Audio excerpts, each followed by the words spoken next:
Buenas, ¿cómo está, profesor? En esta ocasión, a nuestro grupo les tocó tocar la Segunda Guerra Mundial, enfrentamientos entre imperios. Los integrantes de este grupo somos Freddy Anderson Guillén González, Saray Lagos Pérez y Jocelyn Maricruz Inchicaque Párez.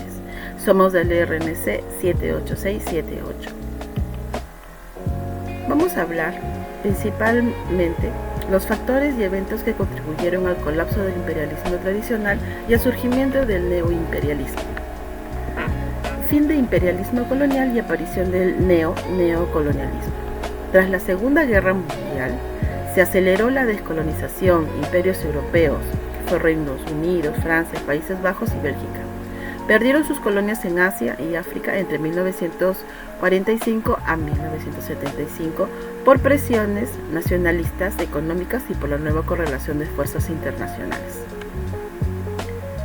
Vamos a hablar sobre los factores estructurales, donde hubo la reconfiguración económica mundial, que fue la globalización comercial y la internacionalización del capital, donde crearon mecanismos como los bancos, acuerdos comerciales.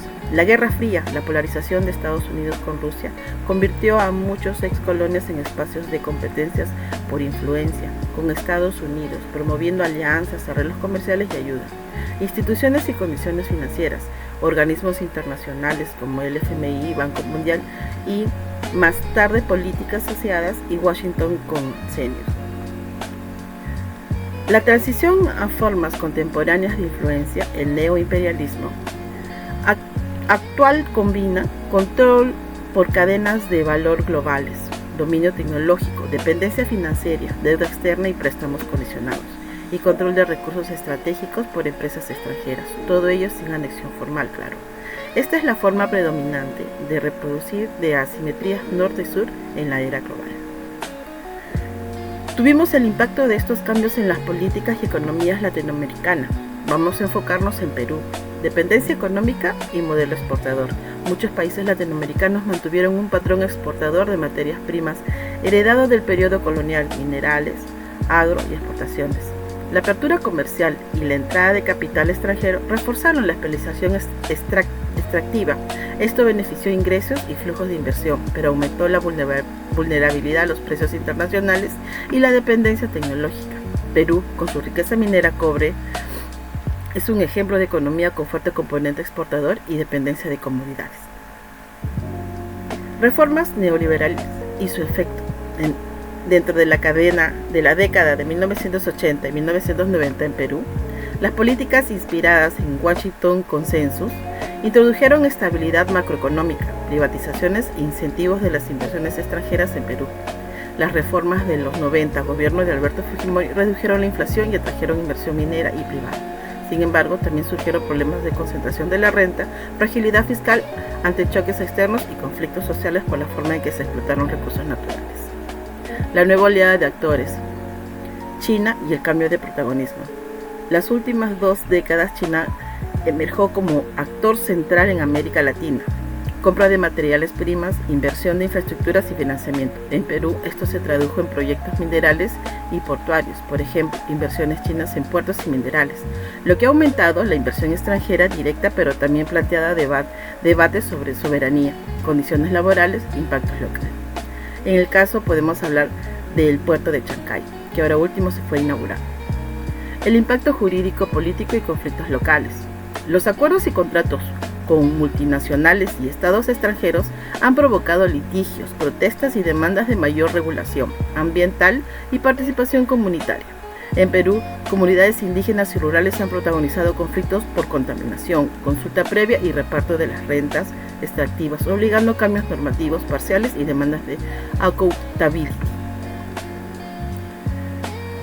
Como estas transformaciones refirieron las relaciones internacionales y afectaron las dinámicas locales de poder y economía, del dominio territorial al poder interdependiente, multipolaridad y competencia geoeconómica.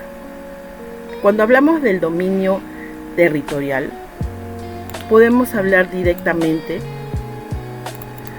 de la transición de imperialismo clásico al neoimperialismo trasladado del centro de conflicto del control territorial al control de flujos, capitales, tecnologías, cadenas de suministros y redes financieras. Cuando hablamos de multipolaridad y competencia geoeconómica, la emergencia de potencias no occidentales, China en particular, reconfigura la balanza de países latinoamericanos.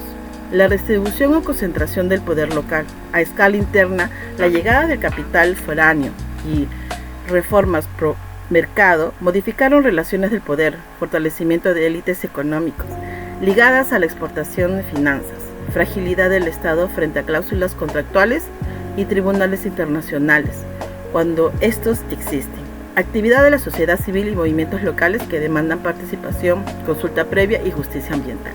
En Perú, esto se ha traducido en alternancia de políticas, etapas de apertura económica y reacciones reguladoras y en conflictos socioambientales que configuran la agenda política. Implicaciones para el derecho y la política pública. Para el derecho internacional y el constitucionalismo latinoamericano, estas transformaciones significan necesidad de marcos regulatorios robustos para inversión extranjera que protegen derechos humanos y ambientales, revisión de tratados de inversión, mecanismo de transparencia en contratos y una política fiscal que capture rentas extractivas para desarrollo. Estos debates están en el centro de la agenda peruana y regional. Nuestras recomendaciones es fortalecer la soberanía económica promoviendo la industrialización nacional, la innovación tecnológica y la diversificación productiva para reducir la dependencia de los mercados externos. Regular la inversión extranjera, garantizando que las empresas cumplan con estándares de responsabilidad social, respeto a los derechos laborales y protección del medio ambiente.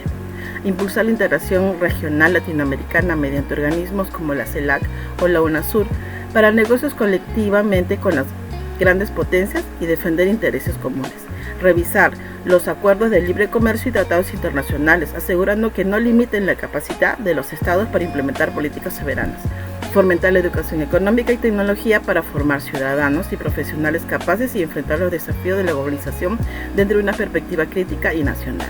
Nuestra conclusión es el paso del imperialismo clásico al neoimperialismo no implicó la desaparición del dominio, sino reconfiguración ahora opera por vías económicas, financieras y tecnológicas, en Latinoamérica y en el Perú en particular. Esto se tradujo en un doble efecto, más inversión y crecimiento por recursos, pero mayor vulnerabilidad y fluctuaciones externas, conflictos sociales y dependencias económicas. Las relaciones internacionales se volvieron más complejas y multipolares. El desafío para los estados es diseñar políticas y marcos legales que maximicen beneficios y reduzcan riesgos.